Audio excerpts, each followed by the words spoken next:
sudah dituliskan cerita mudik beribu-ribu tahun yang lalu. Oke, selamat datang. Dan hari ini kita bakal masuk ke series Ramadan seperti biasa, PPT para pencari tujuan. PPT kali ini halaman 21, kita akan ngebicarain tentang indahnya ukiran cerita takdir darinya. Aku akan coba bikin ini ada 3 chapter lagi.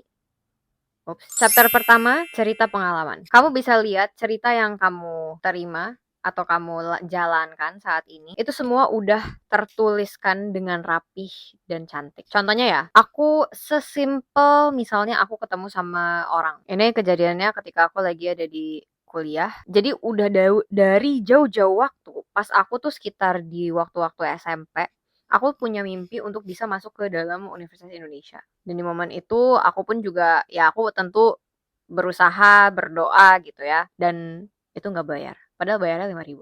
Jadi harus punya KTM supaya bisa tap dan akhirnya nggak bayar. Nah, udah singkat cerita, akhirnya alhamdulillah aku bisa masuk lewat jalur undangan. Itu juga pemberian dari Allah. Ternyata seiring berjalannya waktu, dari kecil tuh aku punya impian sebenarnya. Dulu aku pengen bisa jadi influencer.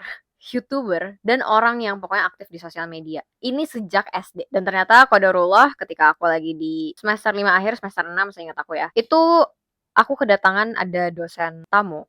Beliau itu ternyata pengusaha. Jadi beliau itu kayak dosen praktisi gitu. Singkat cerita, beliau ngebuka diskusi. Jadi akhirnya aku ikut di sana dan pada akhirnya aku bisa bertemu dengan beliau dan terjadilah ini semua. Aku ngedapetin saran kayak ya sudah silahkan mulai untuk konten, nanti tinggal dilihat hasilnya seperti apa, yang penting ambil langkah pertama dulu, dicoba, dan akhirnya sampailah aku di posisi ini. Jujur waktu itu nggak nyangka banget sih, kenapa bisa aku sekali upload dalam periode waktu 3 pekan bisa secepat itu naiknya. Bentuk dari apa yang aku upload pun juga kayak ya udah seadanya apa yang aku punya fotonya. Dan seiring berjalannya waktu ternyata dengan ketemunya beliau ini akhirnya terbukalah mata aku tentang dunia pembuatan konten. Gimana kita bisa ngebawain value ke dalam video atau konten apapun dan bukan hanya sekedar tentang foto aja. Karena dulu aku cuma taunya tentang foto aja gitu ya. Indahnya banget lagi adalah seiring berjalannya waktu juga jadi lebih banyak ketemu sama orang. Ya pokoknya intinya adalah aku ketemu sama orang lain yang itu melalui beliau ini dan akhirnya berbagai macam masalah aku ternyata bisa selesai atau justru kayak lebih banyak lagi opportunity-nya, lebih banyak lagi macem-macemnya, dan jalannya tuh kayak lancar aja gitu. Nah, sekarang aku di posisi lagi mencari tujuan, mau menemukan sebenarnya apa sih tujuan dari aku ngelakuin ini semua, karena ya alhamdulillah jalannya lancar, cuma aku nggak tahu ini buat apa sih. Meskipun banyak banget juga di antara kalian yang ngasih aku pesan-pesan ya, kayak semoga ini bisa jadi amal jariah, semoga ilmunya juga bisa bermanfaat, dan aku ya mengaminkan, tentu siapa yang nggak mau kan hal itu terjadi. Cuma lebih dari itu, lebih besar dari itu sebenarnya apa sih yang lagi pengen aku kejar. Soalnya aku nggak ngerasa kayak aku lagi mengejar dunia gitu. Karena kalau aku mengejar dunia rasanya tuh nggak akan dapet. Dan ini juga didasari oleh ayat. Kita masuk ke dalam chapter kedua. Ayat dari hari ini. Aku ambil dari Al-Hadid surat ke-57 ayat 22 yang artinya tidak ada satupun bencana yang menimpa di bumi dan tidak juga yang menimpa dirimu kecuali telah tertulis dalam kitab Lauh Mahfuz sebelum kami mewujudkannya. Sungguhnya hal itu adalah mudah bagi Allah.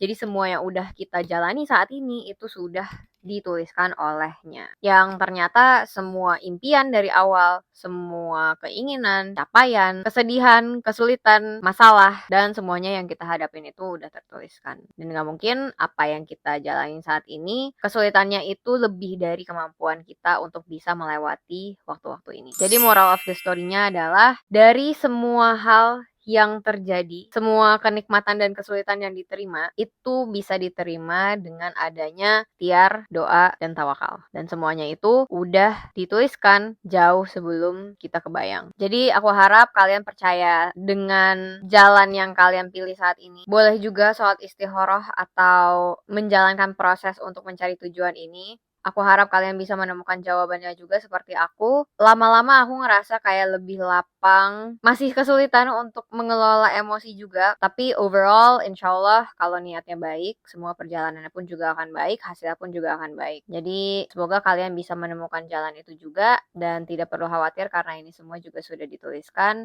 berupa takdir yang kita masing-masing akan terima. Kayaknya untuk video hari ini itu aja. Jangan lupa untuk komen, like, subscribe, dan share video ini ke teman-teman kamu atau kerabat kamu yang mungkin sekiranya membutuhkan masukan-masukan dan pencerahan seperti ini. Kita ketemu lagi di video selanjutnya, PPT halaman 22.